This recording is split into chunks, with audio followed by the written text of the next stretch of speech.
Hi students.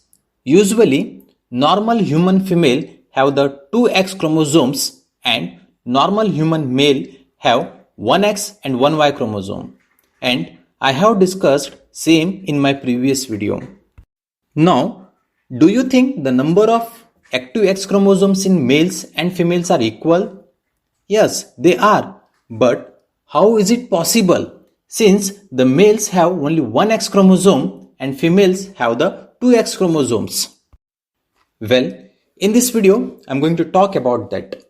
The answer for the above question is the female may have two X chromosomes, but only one is active and another inactive. Hence, the number of active X chromosomes in males and females are equal. Barr and Bartum observed a darkly staining body in interphase nerve cells of female cats that was absent in similar cats of males. This body was described as a sex chromatin body or simply called a Barr body. The Barr body is inactive X chromosomes in mammalian females. The X chromosome inactivation is termed as lyonization, which is an epigenetic process. That is, a process that affects the expression of genes without any change in DNA sequence. We can observe X inactivation at the cellular level because the turned off X chromosome absorbs a stain much faster than the active X.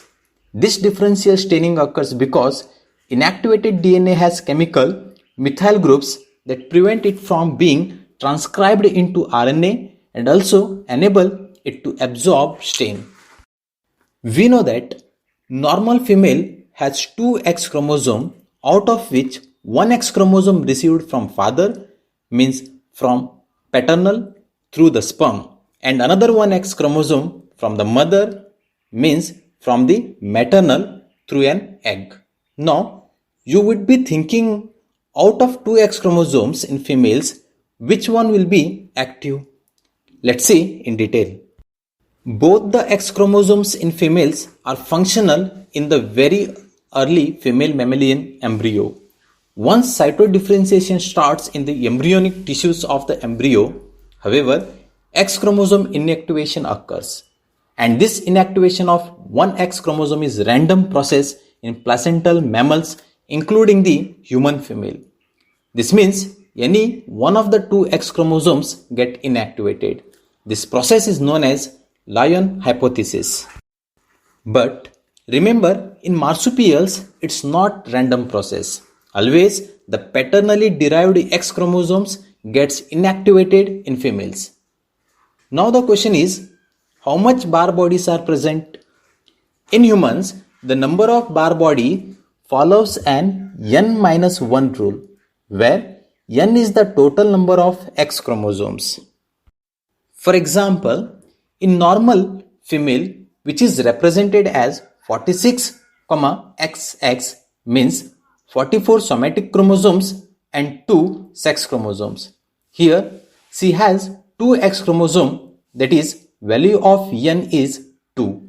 And by applying the n-1 rule, we get the 1 Barr body in this case.